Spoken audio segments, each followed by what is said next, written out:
Lembrando então no capítulo anterior, né, as membranas elas têm essa propriedade interessante aí que é a permeabilidade seletiva. Tá?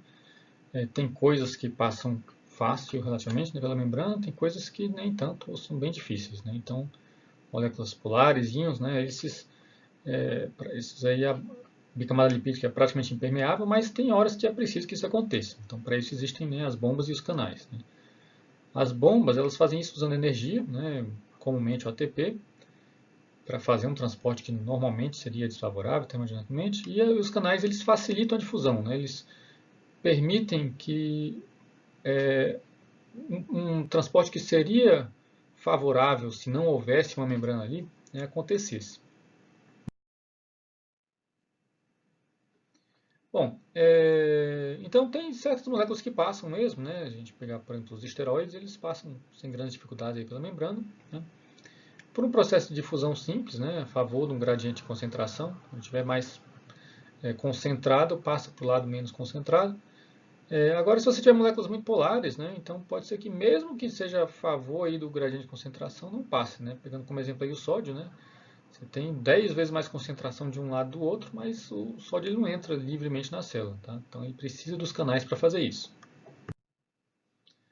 Então como que a gente mede isso? Né? Então do mesmo jeito que a gente falou em ΔG para reações, né, aquela diferença de energia livre entre substrato e produto para enzimas, a gente pode fazer a mesma coisa para o processo de passar por membranas, né? A energia livre relacionada a você ir de um lado para o outro, aí de uma camada lipídica. Tá?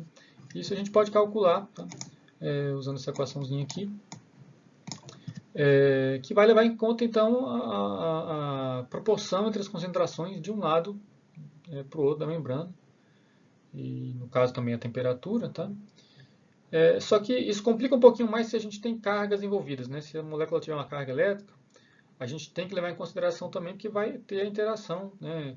Carga ali entre elas. Então a gente tem uma expressãozinha que vai ter um termo a mais, tá? Para calcular essa diferença de energia livre, que vai levar em conta também, tá?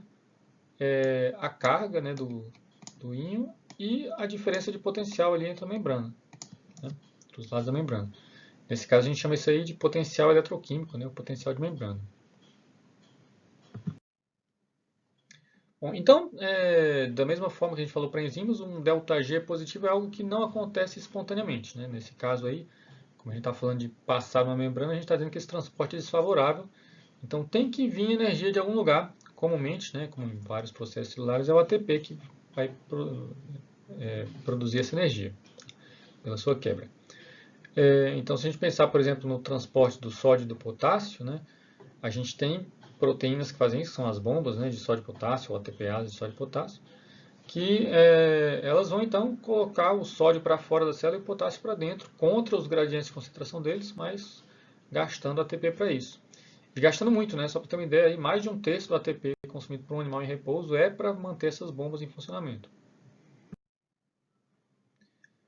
Bom, essas bombas, então, elas em geral, né, assim, a gente vai pegar, nesse capítulo vai pegar algumas para ilustrar aqui como funciona, mas uma característica em comum que a gente vai ter entre elas, né, é que elas existem em geral em duas conformações no mínimo, né? Então, uma delas em que você vai ter um sítio de ligação em uso aberto para um lado, tá? E na outra para o outro lado, justamente para que seja capaz daquilo ali passar de um lado para outro. Né? E teve muita informação que a gente conseguiu obter, tá? Por esse funcionamento dessas bombas, né? Pelas estruturas aí das ATPases para cálcio, né? Que foram as primeiras a serem estudadas de forma mais estrutural. Uma ATPase do tipo P, chama ATPase, né, porque ela usa, né, a clivagem do ATP para funcionar, e do tipo P porque ela vai ter um intermediário fosforilado. Então, como que funciona isso? Então, ela é uma proteína relativamente grande, né, você vê que tem aí, né, vários domínios, que elas são muito comuns no retículo sarcoplasmático, né, a gente vê isso no tecido muscular, tem um papel muito importante, né, na contração muscular. E o relaxamento, tá, muscular depende de você eliminar o cálcio, né, do citoplasma para o retículo sarcoplasmático. Então, como que essa bomba funciona? A gente pode descrever como um ciclo, tá, do mesmo jeito que a gente fez ali para algumas enzimas, né, no módulo anterior, em que você tem inicialmente um estado aqui da bomba, que você tem um sítio aqui, né, para os metais que está desocupado e tem uma entrada aqui, ó. Então, isso aí pode se ligar livremente ao cálcio, né? E ao ATP também, né? Então, o cálcio vai para cá, tá? O ATP vai para esse sítio aqui. Esse domínio aqui a gente chama de domínio N, né, de nucleotídeo. E o que acontece então é que vai haver uma fosforilação, né? Então o ATP vai, quando ele vai ser quebrado, ele não simplesmente libera o fósforo para o meio. Na verdade, esse fósforo ele vai fosforilar essa enzima. E como a gente viu, né, nos mecanismos de regulação, fosforilação desculpa, falei enzima, na verdade é uma bomba, né? Porque eu quis fazer a analogia com o fato de que enzimas, né, elas podem ser modificadas, né, ser reguladas pela fosforilação. Com essa bomba é a mesma coisa, né? Assim, ela muda de conformação pela fosforilação e o que acontece é que isso vai ter o processo de eversão, tá?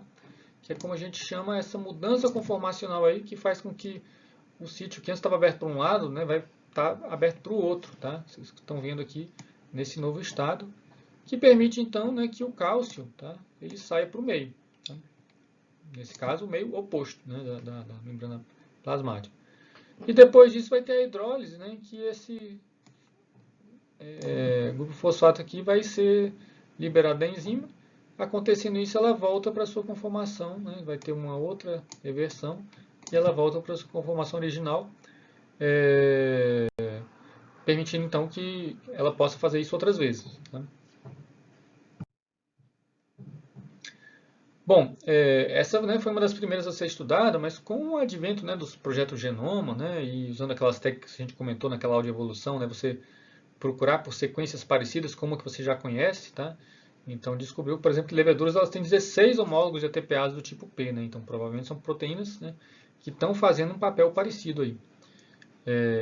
Por comparação de sequência, né, como a gente viu naqueles métodos, né, você tentava achar proteínas próximas que já foram estudadas, né, então você viu que provavelmente duas eram para transportar prótons, né, duas para cálcio, três sódio, né, duas para metais, né, como é o caso do cobre, e tinha outros cinco que o que transportava na verdade eram fosfolipídios, né, que a cabeça ali polar do lipídio eram aminoácidos, né. E quando teve o genoma humano, né, que foi vários anos depois, né, se encontrou 70 TPases do tipo P, né, então são 70 proteínas aí que potencialmente estão fazendo transporte ativo, tá, de moléculas distintas nas nossas células. Outra coisa interessante quando se estava estudando, né, no caso, para essas daí foram por estudos de doenças humanas, né, são essas proteínas MDR. Né, MDR vem do inglês aí, Multi-Drug Resistance, né, resistência múltipla a fármacos, que é um fenômeno em que os fármacos não têm o resultado que deveriam ter nas pessoas e viram que isso estava correlacionado com a expressão de uma proteína bem grande, aos 170 kilodaltons. Tá? Quando vê o que ela fazia, né, era uma bomba, dependendo de ATP, né, que extrai moléculas das células que as expressam. Né? Então, ele está basicamente jogando moléculas fora, quando essas moléculas entram na célula, que pode inclusive ser o caso dos fármacos. Né? Então, por conta disso, eles não estão fazendo seu efeito. Então, analisando a sequência delas aí, né, e das homólogas, viram que é uma proteína que tem uma arquitetura com 4 domínios, né, que a gente está vendo as figurinhas aí do lado direito, tá? Que são dois que atravessam a membrana e dois que a gente chama de ABC, né, que vem do inglês, né, ATP binding cassette, né, que é um domínio, né, de ligação ao ATP. E essa aí é uma proteína extremamente comum, né? Então as proteínas que incluem esse domínio aí são chamadas, né, genericamente, né, de transportadores ABC. Só em humanos tem 150 genes desse tipo, né? Então é uma coisa muitíssimo comum em tudo quanto é organismo. No caso, tá? O mecanismo dele é o seguinte, né? Nesse aí a gente não tem tantos detalhezinhos da estrutura, né? Esse gifzinho animado aí, isso pode ser feito usando estruturas tridimensionais em mais de uma conformação, então ele faz como se fosse um morph, né? Para você ter uma ideia de como que é a mudança conformacional da proteína a partir dessas estruturas estáticas que foram obtidas. Né? Então dá para ver que ela dá uma torcida aí, no seu funcionamento quando a gente tem essa eversão. Né? Então no caso, né, existe o transportador livre, né, do ATP substrato, tá, que inicialmente ele pode passar tanto de uma conformação para outra. Né? Então é um pouquinho diferente do caso anterior. Mas quando você tem a ligação do substrato, tá,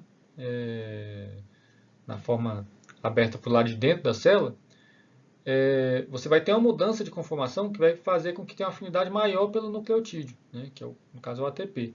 Aí quando ele se liga, né, vai ter uma interação forte, tá, que vai fazer uma mudança, né, conformacional aí, que libera o substrato para fora.